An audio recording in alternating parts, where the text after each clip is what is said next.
Hey guys, Mike with Gettin Greasy Garage. So, this is the 5.3 Turbo LS for the $1,000 auto project. It's been going on entirely way too long. Some of it my fault, some of it other people's faults. Certainly not the owner of the vehicle. Mainly due to can't get parts still. Thanks to a certain worldwide pandemic.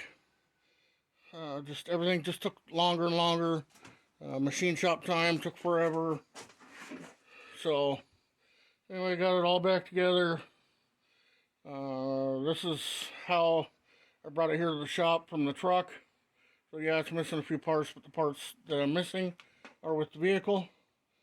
So, in a couple weeks, when I have the extra time and I'm available, we will go install this and get it done to get it running so that it can go to the exhaust shop and then come back and get finished up. I'm so looking forward to this. This thing rotates over nice. It's not tight. Everything's perfect this time. I went over and over and over it so many times that there's just, I make sure everything's right. I don't want any more problems with this motor. It's been a big headache. So, I didn't mean to spend most of my day today working on it, but, you know, LSs just take more time to put together than, say, small block Chev or like a small block Ford. And had to repaint some stuff and, you know, just check and recheck stuff. But anyway, it's done. Ready to go back in. And, you know, I'm really ready to hear this thing run. But, it's been a long time coming. I do have to say that the big issue on this was a crankshaft that ended up not being to spec, and that when this motor was seized up, even though it was at an idle, when it ran out of oil, the block still had to be line honed. Initially I took it to the machine shop. Supposedly they had checked that. They didn't.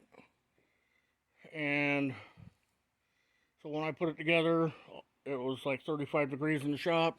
I just kind of mistook it for the assembly lube being, you know, like thick frozen maple syrup.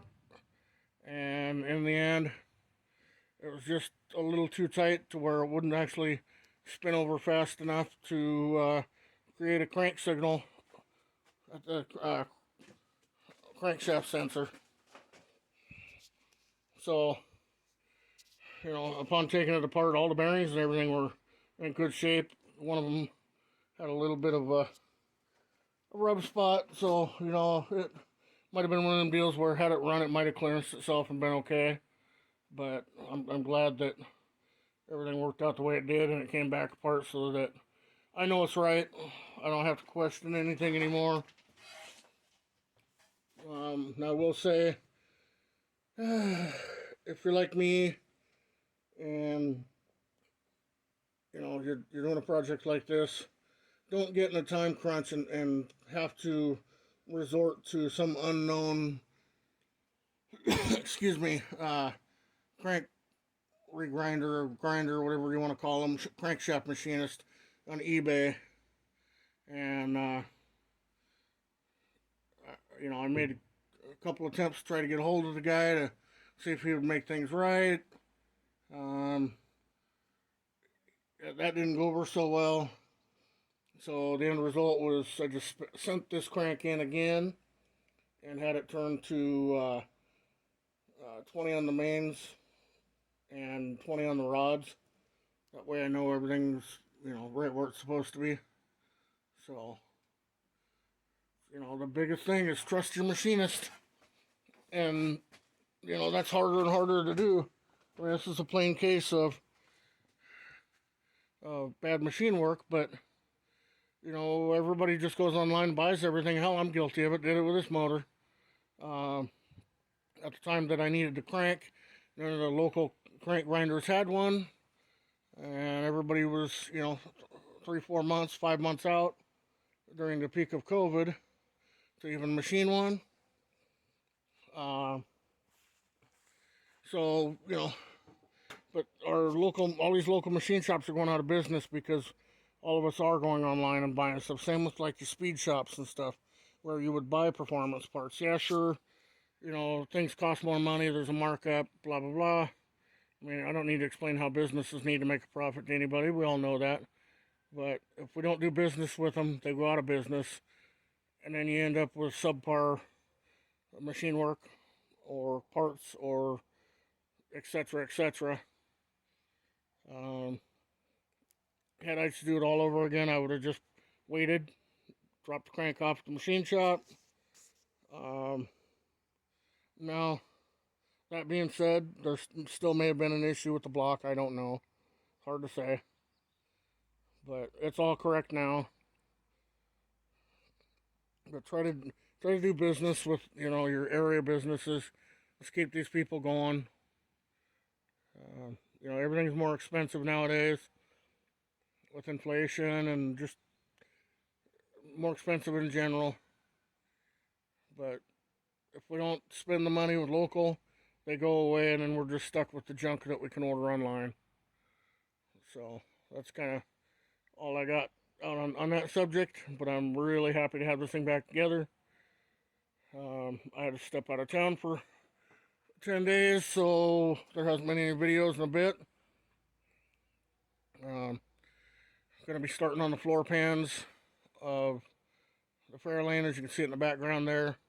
Just the way that I'm going about building it, it's time to do the floor pans so that I can finish up the firewall, get it painted. You guys have seen that. I don't even need to walk in there and show you.